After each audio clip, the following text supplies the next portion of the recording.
Today on CityCast Houston, like millions of others, I love going to Galveston during the summer. It is such a big part of their local economy, the tourists flocking in from everywhere. But that all stopped when Beryl ripped through our region last week. So how are businesses doing right now? What was the impact from Beryl on the local tourism economy? Mary Beth Bassett of Visit Galveston joins me to answer those questions and more. It's Thursday, July 18th. I'm Raheel Ramzanali, and here's what Houston's talking about. Mary Beth, welcome in. How are you? I'm great today. How are you? I'm doing all right. You know what? We're slowly recovering here, and things are getting back to normal, so it's nice. Before we talk about Galveston and the impacts of Beryl on the island, I got to start with this. What is your favorite thing to do on the island during the summer? My favorite part of Galveston is the harbor area where the tall ship Alyssa is, the cruise ships pull in. I love watching the shrimping boats go out and come back in. There's just something really special about that you don't get in every city. So that's my favorite. I love that. And there's some good restaurants down there in that area as well. So you get fresh seafood. It's so fascinating to look at those cruise ships. I mean, those are huge. Oh, yeah. Yeah, they are. I know. I'm like, how can they float? But apparently they do. So, yeah, they do. And they're a big part of the tourism and the economy there in Galveston. And look, we've been covering the destruction and damage from Beryl in Houston, but our surrounding areas were also hit hard. How bad was it in Galveston? Most of Galveston lost power.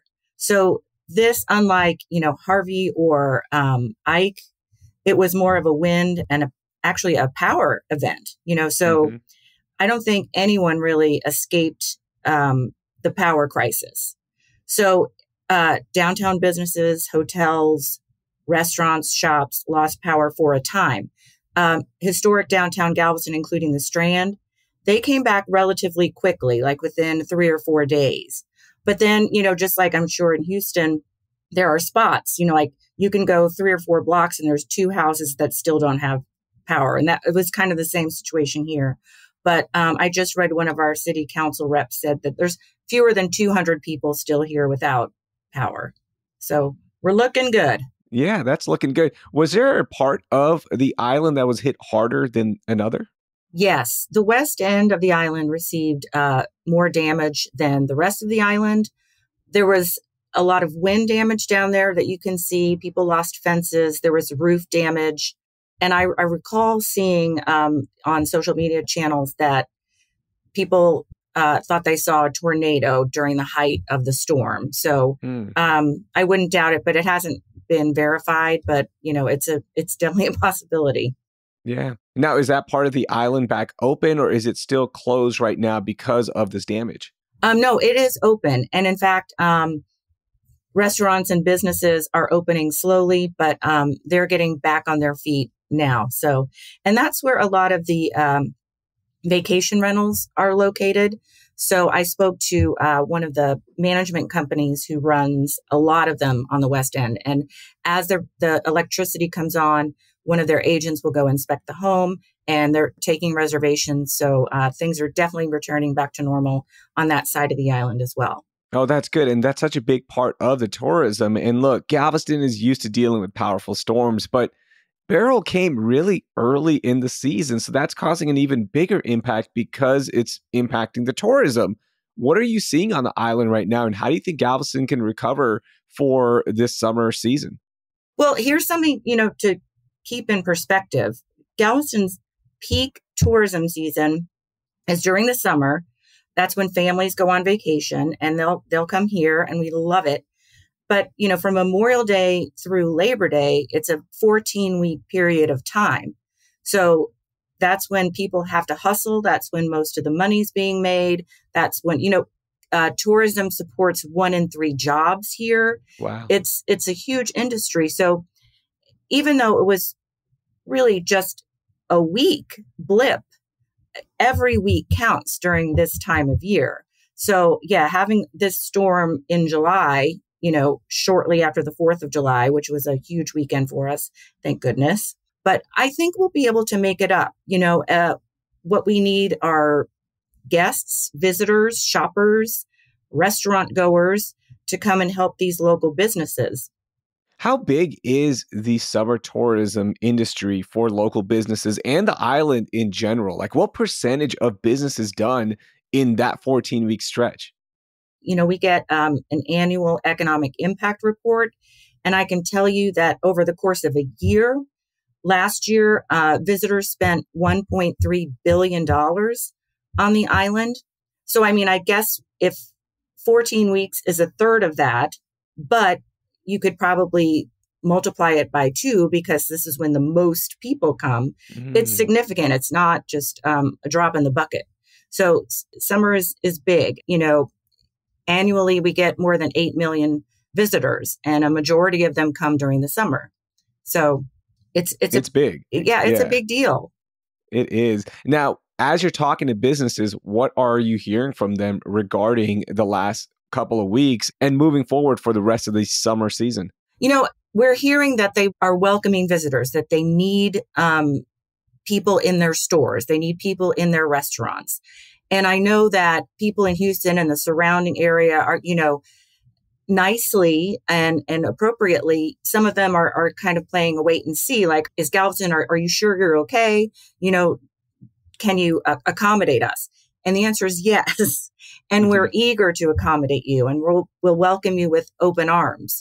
This is important. And it's also, interesting to realize that many of these local business and restaurant owners are residents, are island residents. They coach Little League, they're PTA volunteers, they volunteer for Meals on Wheels. So they've invested in Galveston and, the Galveston community, locals support locals. So, if you can enjoy a meal out, then do. And I know Houston was impacted as well. You take care of yourself first, make sure, your power's on, make sure you clean up any damage that's been done, and then come down here and, enjoy a stroll along the beach or, your favorite restaurant.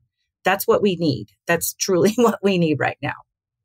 That's so good to hear that things are open, businesses are ready to get everyone back to Galveston. Initially when that storm hit, the mayor said, and I'm paraphrasing here, let us recover and rebuild real quickly, and then everyone can come to Galveston.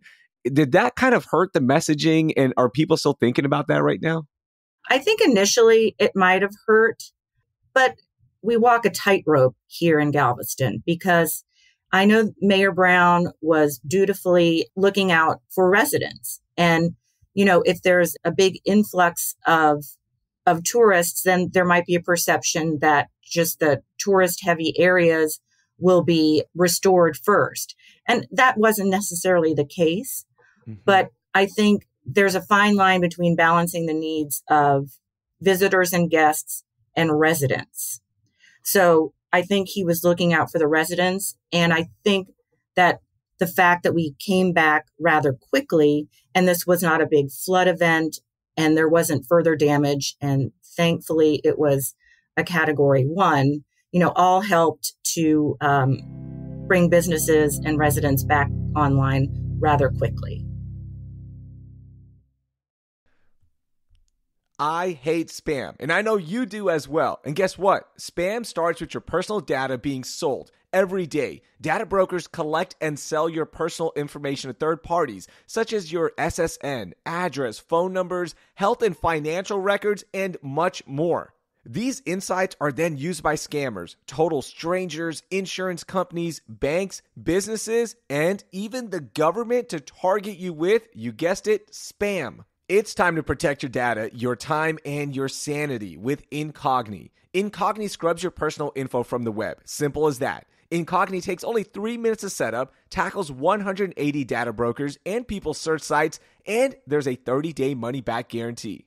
Get Incogni today and never look back. Use code CITYCAST for 55% off the annual plan at incogni.com. That's spelled INCOGNI.com.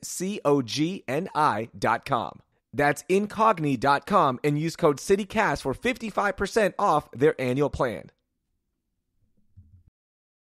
As we talked about throughout on this podcast about Beryl being such an early storm, What are businesses saying right now in regards to the rest of hurricane season? Look, this whole area is very resilient, but it's frustrating, right? Like that was such an early storm. Is there fear? What's going on in their minds right now? I can say I would love to be in the generator business right now. Yeah.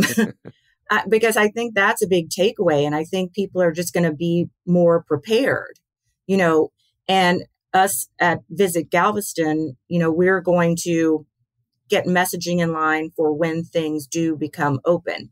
And like I said, it's a fine line because you want to make sure that people have taken care of themselves and people have cleaned up and that their power is restored. And then you can go on with the tourism messaging. After Harvey, we were very careful, and our messaging definitely was, when you're ready, we are here, because so many people just lost so much in that flooding. And for once, Galveston was kind of spared the brunt of a big storm. And it was comforting that we could send some of our beach patrols, some of our police officers onto the mainland to help people in need, because normally we are the ones receiving everyone else's help. I did read from the Galveston Regional Chamber of Commerce that business was already down about 40% before Hurricane Beryl hit. Why do you think that was?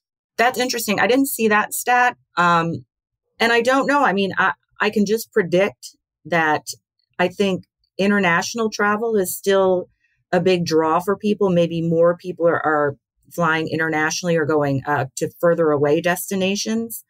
And inflation is likely a factor. Things are just more expensive everywhere you turn. So, and that includes a vacation. So that could be a factor too. Have you had a chance to talk to other communities up and down the coast about their impact? How are they doing? I have not, but I imagine it's similar. We have friends in Port A, and I know Matagorda was hit harder than us. So it's a similar situation, I would imagine. And of course, if they need help or resources from us, as much as, we're kind of competitors, we all work together. A good, strong regional coast lifts all of us. Yeah, it really does. That regional economy is so big. Mm-hmm. And look, you've talked about this, Houstonians, when you're ready, head down to Galveston. But any final words for our listeners here in the city of Houston about visiting Galveston as you recover and rebuild after Beryl? Well, I'll just reemphasize, Galveston is ready. I believe there's, like I said, less than 200 residents still without power. But they too enjoy heading into shops and restaurants to cool off and enjoy other people's companies and charge their phones and things like that. So Houston, come on down, spend the night or just take a stroll along the beach, eat at your favorite restaurant. And if you want to see what's online as far as special events and things to do and where to shop, go to visitgalveston.com. Mary Beth, thank you so much. I'll be one of those Houstonians heading down to Galveston soon. Great. Can't wait to get a banana split at La King's Confectionery. Yes. And also get some taffy there as well. I love the Strand. I love the beaches. And I'm so excited to hear that everything is slowly getting back to normal and things are open. Thank you so much for joining us. You're welcome. Thanks for having me. Really appreciate it. That was Mary Beth Bassett of Visit Galveston. To learn more about events happening in Galveston, check out the link in our show notes. And if you enjoyed this episode, please share it with 3 friends. And while you're at it, give us a rating and leave us a review wherever you're listening to this episode. We also have a daily morning newsletter called Hey Houston to help you start your day. You can subscribe to that with the link in our show notes. That will do it for today. I'm Raheel Ramzanali, and I hope you learned something new.